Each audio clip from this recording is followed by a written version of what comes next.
ஹalleluya. நம்முடைய கர்த்தராகிய இயேசு கிறிஸ்துவின் நாமத்தில் உங்களுக்கு வாழ்த்துக்களை தெரிவிக்கிறேன். இன்னொரு அனுதின தியானத்துக்காக நீங்க ஆயத்தமா இருக்கிறீங்களா? வாங்க ஆண்டவருடைய வார்த்தை தியானிப்போன்னு உங்களை வரவேற்கிறேன். ஆண்டவருடைய சமூகத்துல அவருடைய வார்த்தைக்காக காத்திருக்கிறோம். வாங்க ஒரு சிறிய ஜெபம். பரிசுத்த அன்புள்ள தகப்பனே, ஒவ்வொரு நாளும் உம்முடைய வார்த்தைகள் எங்களுக்கு ஜீவனை கொடுக்கிறது, ஆதரவை கொடுக்கிறது, எங்களை எச்சரிக்கிறது. உம் வார்த்தைகள் எங்களை பத்திரப்படுத்துகிறதுப்பா. உம்முடைய ஜீவனுள்ள புத்தகத்தில் இருக்கிற உம்முடைய வார்த்தைகள் எங்களை நித்திய ஜீவனுக்கு நடத்துகிற உம் வார்த்தைகள் எங்களுக்கு எவ்வளவோ தேவை என்று காத்திருக்கிறோம். ஆண்டவர் எங்களோடு பேசும்படி கிறிஸ்துவின் நாமத்தில் ஜெபிக்கிறோம் பிதாவே, ஆமென். தேவனுக்கு ஸ்தோத்திரம். எப்படி இருக்கிறீங்க? கடந்த இரவு நன்றாக நிம்மதியா தூங்குனீங்களா? எங்களுக்கு இது ராத்திரி இல்லைங்க, பகல்னு சொல்றீங்களா? சரி, ஏதோ ஒரு நேரம். இப்போதான் தூங்கவே போறோம்னு சொல்றீங்களா? சரி, ஆண்டவருடைய சமூகத்தை பெற்றவருடைய கிருபையில அவருடைய பாதுகாப்போடு நாம காலையிலிருந்து அடுத்த காலை வரைக்கும், மதியத்திலிருந்து மதியம் வரைக்கும், இரவிலிருந்து இரவு வரைக்கும், எந்த நேரம் தொடங்கினாலும் அந்த நேரம் திரும்ப வர வரைக்கும் நம்மை காப்பாற்றுகிற தேவன் நமக்கு இருக்கிறாரு. இஸ்ரவேலை காக்கிறவர் உறங்குவதும் இல்லை, தூங்குவதும் இல்லை. தேவனுடைய வசனத்தை வாசிக்கும் போது அதுல இருக்கிற ஆச்சரிய காரியங்களை நாம பார்க்க முடிகிறதா? அவருடைய வார்த்தையை நாம கேட்கும் போது அந்த வசனத்தின் சாராம்சத்தை உணர முடிகிறதா? அவர்கள் கேட்பார்களே ஆனால் உணர மாட்டார்கள், பார்ப்பார்கள் ஆனால் உணர மாட்டார்கள் என்று எழுதினபடி அநேக முறை இவ்வளவு விசேஷமான ஆண்டவருடைய வார்த்தை சொல்லப்படும் போதும் இயேசு கிறிஸ்துவை பற்றின வசனங்களை பரிசீலனை செய்யும் போது அற்புதமான சத்தியங்கள், விஷயங்கள் வெளிப்பட்டாலும் கூட, அது வெட்ட வெளி ஆக்கப்பட்டாலும், அநேகர் இன்னமும் கிறிஸ்துவில் உள்ள வல்லமையை உணர முடியாம இருக்கிறாங்களே. அவர் சாதாரணமான மனிதன் இல்லையே, விசேஷமானவர் என்பது, யாரோடும் அவரை ஒப்பிட முடியாது என்பது உணர முடியாம இருக்கிறாங்களே. காரணம் என்ன? ரொம்ப ஆச்சரியமா இருக்கு. இயேசு கிறிஸ்துவை பார்க்கணும்னு சொன்னா, அவருடைய வல்லமை அறிந்து கொள்ளணும்னா, அவர் பூலோக ராஜா இல்ல இல்லையாங்க. உலகத்துல பேர் பெற்ற நபரா இருந்தா எல்லாருக்கும் தெரியும். உலகத்துல செலிபிரிட்டிஸ்னா எல்லாருக்கும் தெரியும். அவங்க விஷயம்லாம் விவரமா தெரிஞ்சுக்கணும்னு சொல்லி பான்னு அவங்க மகத்துவத்தை குறித்து, அவங்க பணத்தை குறித்து, அவங்க அழகு குறித்து, அவங்க சாமர்த்தியத்தை குறித்து உலகம் புகழ்ந்து கொண்டு இருக்கு. ஆனா ஏசாண்டவர் என்னுடைய ராஜ்யம் இந்த உலகத்துக்குரியது அல்ல என்று சொன்னது போல, இவ்வுலகத்திலே அவர் விசனம் உள்ளவராகவும் பாடு அனுபவித்தவராகவும் மனுஷர் பார்க்க கூடாதவராகவும் தான் இருக்கிறாரு. ஆனா ஒரு நபருடைய மனக்கண்கள் திறக்கப்படும் போது இயேசு கிறிஸ்துவில் இருக்கிற மகத்துவத்தை பார்க்க முடியுங்க. அது என்ன கண்கள்ங்க? மனக்கண்கள்னு சொல்றீங்களேன்னு கேக்குறீங்களா? ஆமா, நமக்கு வெளியரங்கமான கண்கள் இருக்கு. இந்த கண்களால நம்ம என்ன பார்க்கிறோம்? உலகத்துல இருக்கிறது எல்லாம் காணப்படுது. சிலர் பார்வையற்றவங்க இருக்கிறாங்க. பிறக்கும்பொழுதே பார்வையற்றவங்களா இருக்கிறவங்கள அவங்க நிலைமையை நம்ம நினைச்சு பார்க்க முடியும். ஆனா நடுவுல பார்வையை இழந்தவங்களுக்கு முன்னாடி அவங்க பார்வை இருந்ததுனால எந்த பொருள் எப்படி இருக்கும், எது என்ன என்றது கொஞ்சம் புரியும். ஆனா தாயின் வயிற்றிலிருந்தே பார்வையற்று பிறந்தவங்களுக்கு அந்தகாரத்தை தவிர்த்து எதுவும் தெரியாது இல்லையா? இருள் தான். நம்ம கண்களை மூடினா எப்படி இருக்குமோ அவங்களுக்கு அப்படிதான் இருக்கும். குறைஞ்சது நமக்கு இந்த உலகத்துல இருக்கிற சில விஷயங்க பார்த்திருக்கிறதுனால கண்ணு மூடினாலும் அவைகளை நினைக்க முடியும். ஆனா அவங்க எப்பொழுது எதுவும் பார்த்திராததுனால முழுசும் அந்தகாரமா இருக்குங்க. எதுவுமே புரியாது. எந்த விஷயத்தையும் அவங்க அவ்வளவு சுலபமா புரிந்து கொள்ள முடியாது.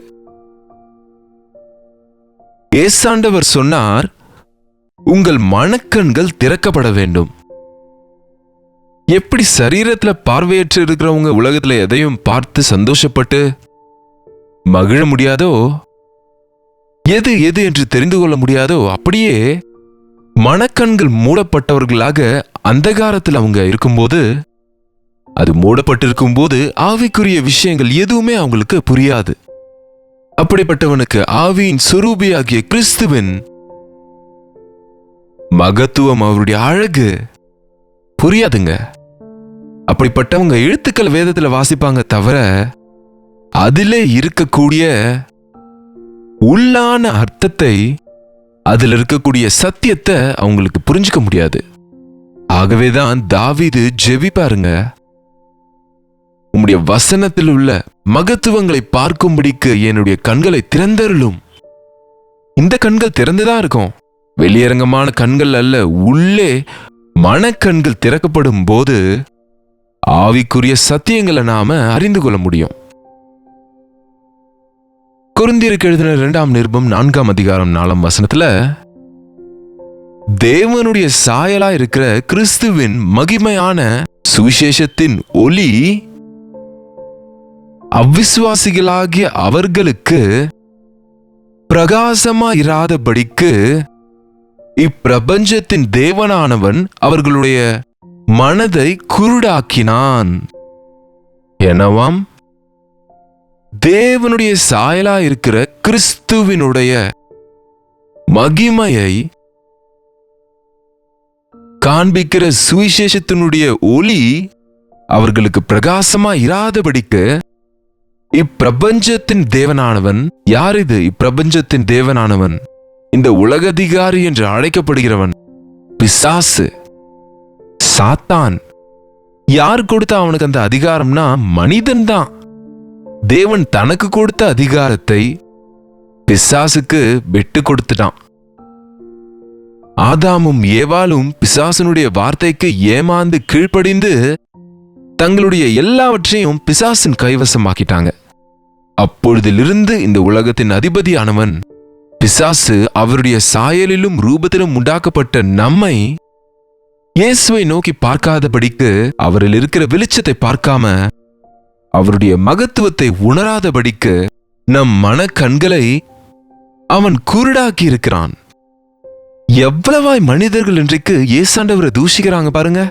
அப்பவும் தூஷித்தாங்க, இப்பவும் தூஷிக்கிறாங்க. அவரை அறியாதவங்க, அவருடைய வல்லமை அறியாதவங்க, அவர் மகத்துவத்தை பார்க்காதவங்க, அவரை ஒரு மனிதனை போல பார்க்கிறவங்களுக்கு இன்னும் என்ன இருக்கு? ஐயோ, அனந்தமான தேவனுடைய மகத்துவத்தை, சர்வாதிகாரியாகிய ஆண்டவருடைய மகத்துவத்தை, மரணத்தை ஜெயித்தவராய் உயிரோடு எழுந்த இயேசுவை அறிகிற நாளிலே நாம் அவருக்கு முன்பாக விழுந்து அவரை பணிந்து கொள்ளுவோம். பிசாசு அநேகருடைய மனக்கண்களை குருடாக்கி இருக்கிறான். யோசிச்சு பாருங்க, ஒருவனுடைய கண்கள் மூடி இருக்கும் போது, வெளியரங்கமான கண்கள் மூடி இருக்கும் போது நமக்கு முன்னாடி என்ன இருக்கும் நமக்கு தெரியாது இல்லையா? பல வகையான அழகிய வண்ணங்களோடு தீட்டப்பட்ட ஒரு சித்திரத்தை கொண்டு வந்து அந்த வரைபடத்தை பார்வையற்றவங்க முன் வைத்தா அவங்க அதை பார்க்க முடியுமா? அதுல மகிழ முடியுமா? அதுல இருக்கிற வண்ணங்களை கண்டுபிடிக்க முடியுமா? அதுல இருக்கிற விசேஷத்தை கவனிக்க முடியுமா? அது போலவே அறிவு, ஞானம் என்னும் பொக்கிஷங்கள் எல்லாம் அடங்கி இருக்கிற கிறிஸ்துவுக்குள்ள இருக்கிற மகத்துவம் சாதாரணமானவங்களுக்கு புரியாது. நம்முடைய மனக்கண்கள் அது திறக்கப்படும் போதுதான் அவர் எவ்வளவு பெரியவரோ நம்ம புரிந்து கொள்ள முடியும். ஒரு சிவப்பான ஆப்பிளையும் ஒரு மாதுளையும் ஒரு சின்ன பிள்ளைக்கு முன்பு வைத்து எது வேணுமோ எடுத்துக்கோன்னு சொன்னா என்ன எடுத்துப்பாங்க சொல்லுங்க? நல்ல சிவப்பா இருக்குன்னு ஆப்பிள் எடுத்துப்பாங்க. ஆனா அந்த மாதுளை ஒருவேளை வெளியே மண்ணா இருக்கலாம். அதை உடைத்து பார்த்தா அருமையான மாதுளை விதைகள் அவ்வளவு அழகா இருக்கும். அதுல அருமையான ஒரு சுவையோட கூட அது உடம்புக்கு எவ்வளவு நல்லதுன்னு சொல்றாங்க பாருங்க. அதுபோல கிறிஸ்து எல்லாருக்கும் காணப்படுவது இல்லைங்க. அவர் மகிமை, அவருடைய ருசி, அந்த மகத்துவம்,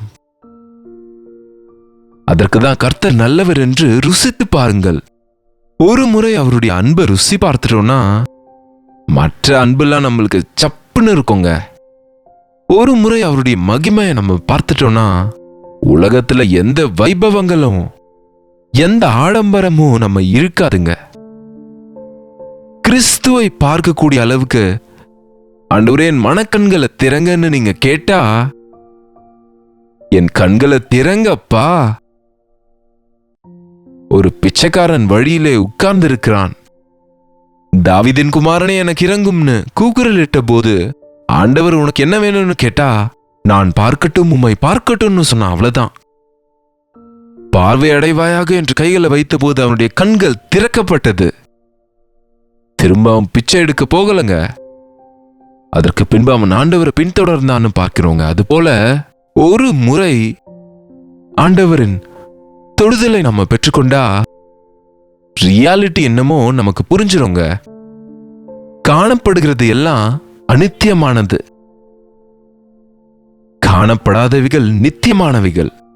கண்ணுக்கு காணப்படுகிறதெல்லாம் நித்தியம் இருக்கிறது இல்லைங்க, காணக்கூடாமல் இருக்கிறது. நம் மனக்கண்கள் திறக்கப்படும் போதுதான் அதை பார்க்க முடியும். அது என்றைக்கும் இருக்கக்கூடியது. நம் மனக்கண்கள் திறக்கப்படும் போதுதான் உயிர்த்தெழுந்த கிறிஸ்துவை, சிங்காசனத்தில் வீற்றிருக்கிற ஆண்டவரை கோடிக்கணக்கான தூதர்களால் பரிசுத்தர் பரிசுத்தர் பரிசுத்தர் என்று ஆராதிக்கப்படுகிற பரலோக அனுபவத்தை நாம பெற்றுக்கொள்ள முடியும். ஆண்டவரே என் மனக்கண்களை திறங்கப்பா, உங்களை பார்க்கிற கண்கள் எனக்கு தாங்கப்பா என்று என்றைக்காவது ஜெபிச்சிருக்கிறீங்களா? எல்லாம் உலக ரீதியாவே ஒரு டிசிஷன் எடுக்கிறீங்களே தவிர, உலகத்துல எது கவரக்கூடியதா அழகா எது இருக்குதோ அதை சூஸ் பண்றீங்களே தவிர, அதை விட பெரியதா யாரும் கண்டிராத கேட்டிராத இருதயத்துக்கு தோன்றாத காரியங்கள் தம்மை நேசிக்கிறவங்களுக்கு ஆண்டவர் ஆயத்தப்படுத்தி இருக்கிறார்ன்றதை உணர்ந்து, ஆண்டவரே உம்முடைய அற்புத ஆச்சரிய காரியங்கள் என் பேர்ல நிறைவேற்றுங்கன்னு நம்ம ஜெபிக்க முடிஞ்சா அற்புதங்களை நம்ம வாழ்க்கையில பார்க்க முடியுங்க. நம்ம இங்க இருக்கிறதே பார்த்து இது போதும்னு நினைக்கிறோமே தவிர, ஆண்டவர் உங்களை குறித்து எத்தனையோ எண்ணங்களை வைத்திருக்கிறாரு. இன்னும் 100 வருடங்களுக்கு பிறகு என்ன நடக்குமோ, அதற்கு பிறகு என்னென்ன நடக்குமோ நமக்கு தெரியாதானா, நித்தியமான பரலோகத்துல நீங்களும் நானும் இருக்கணும்னு இயேசு கிறிஸ்து இந்த உலகத்துக்கு வந்து தம்முடைய ஜீவனை கொடுத்தாருங்க. தினமும் அனுதின தியானம் கேட்கிறீங்க, ஆவிக்குரிய சத்தியங்களை உணர்ந்து கொள்றீங்களா? ஒவ்வொரு நாளும் முத்துக்களை போல அவருடைய வார்த்தைகளை நீங்க கேட்கும்போது அவைகளை இருதயத்துல பத்திரப்படுத்தி கொள்றீங்களா? சில நேரம் சில விஷயங்கள் நமக்கு உடனே புரியாம இருக்கலாம். நமக்கு ஒரு வார்த்தை நமக்கு புரியலன்னு சொன்னா அதை டிக்ஷனரியில பார்ப்போம். முன்னாடி இப்போ கூகுள்ல பார்க்கிறோம். you'll get the pronunciation and you get the meaning. அவ்வளவுதான். அது போல தேவன் சொல்றது ஒண்ணு புரியலன்னா இன்னொரு டிக்ஷனரி தேவையில்ல, திரும்ப வேதம்தான். முழங்கால் போட்டு ஜெபிங்க, என்னோடு பேசுங்க ஆண்டவரே இந்த பகுதியில இருந்துன்னு ஜெபிச்சு பாருங்க. அற்புதமாய் அவருடைய பெரிய எண்ணங்களை உங்க வாழ்க்கையில உணர முடியுங்க. ஆனந்த சத்தத்தையும் நீங்க உல்லாசமா நீங்க உற்சாகமா இருக்க முடியும். இயேசுவின் வார்த்தைகள் ஜீவ ஊற்றுங்க. அவர் நமக்காக ஆயத்தப்படுத்தினது இந்த உலகத்தில் இருக்கிற மாடி சொத்து பத்து இல்லைங்க. பரலோக பட்டணத்துல உங்களுக்கும் எனக்கும் எவ்வளவு பெரிய நித்திய வாழ்க்கையை கொடுப்பதற்காக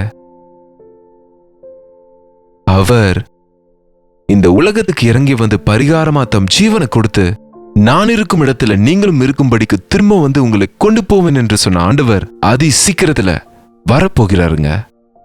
ஆண்டவரில் சந்தோஷமா இருப்போம். நம்முடைய கண்கள் திறக்கப்படும்படிக்கு ஆண்டவரிடத்துல தொடர்ந்து நாம மன்றாடுவோம். ஜெபம். பரிசுத்தரே, அன்புள்ள தகப்பனே, உண்மையிலேயே ஆவிக்குரிய விஷயங்களை உணரக்கூடிய விதத்துல மன கண்கள் திறக்கப்பட்டு ஆச்சரியமான விஷயங்களை தெரிந்து கொள்ளக்கூடிய பார்வை எங்களுக்கு தாங்க ஆண்டவரே. எங்களுடைய மன கண்களை குருடாக்கி இருக்கிற பிசாசினிடத்திலிருந்து எங்கள் கண்களை திறங்கப்பா. எங்களை மோசம் போக்கி எங்களை தடை செய்கிற பிசாசின் காரியங்களுக்கு அடங்கி போகாமல், சிற்றின்ப பாவ போகங்களுக்கு அடிபணியாமல், தற்காலிகமான சந்தோஷத்துக்காக ஏங்காதபடி என்றைக்கும் இருக்கிற நித்திய வாழ்க்கைக்காக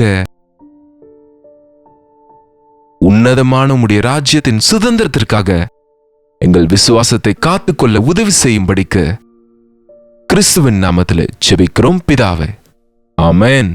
பிதாவாகிய தேவனுடைய அன்பும் குமாரனாகிய இயேசு கிறிஸ்துவனுடைய கிருபையும் பரிசுத்த ஆவியானவரின் அந்யோன்யமும் ஐக்கியமும் கூடி வந்திருக்கிற நம் அனைவருக்கும் இப்பொழுதும் சதா காலமும் துணையாயிருப்பதாக, ஆமென். தேவனுக்கு ஸ்தோத்திரம். உங்களுடைய ஜெப விண்ணப்பங்களுக்கும் பாரங்களுக்கும் நீங்க எங்களுக்கு 8939801234 என்ற நம்பருக்கு ஒரு டெக்ஸ்ட் அல்லது வாய்ஸ் மெசேஜ் மூலமாக வாட்ஸ்அப் பண்ணுங்க. உங்களுக்காக நாங்க ஜெபிக்கிறோம். ஒவ்வொரு நாளும் நீங்க அனுப்புகிற வாட்ஸ்அப் மெசேஜஸை பார்த்து நாங்க கர்த்தருடைய சமூகத்தில் அவைகளை வைத்து ஜெபிக்கிறோம். நீங்களும் ஜெபிங்க, கர்த்தர் நிச்சயமா பதில கொடுப்பாருங்க. Doctor Jayapal YouTube channel subscribe பண்ணிட்டீங்களா? சப்ஸ்கிரைப் பண்ணுங்க, லைக் பண்ணுங்க, யாராவது ஒருத்தருக்கு ஷேர் பண்ணுங்க. உங்க பெயரையும் ஊரையும் கமெண்ட் செக்ஷன்ல டைப் பண்ணுங்க. கர்த்தருக்கு சித்தமா இருந்தா இதே அனுதின தியான நிகழ்ச்சியில நாளைக்கு தேவ செய்தியோடு உங்களை சந்திக்கிறேன். அதுவரை கர்த்தருடைய கிருபை உங்களுக்கு துணையா இருப்பதாக.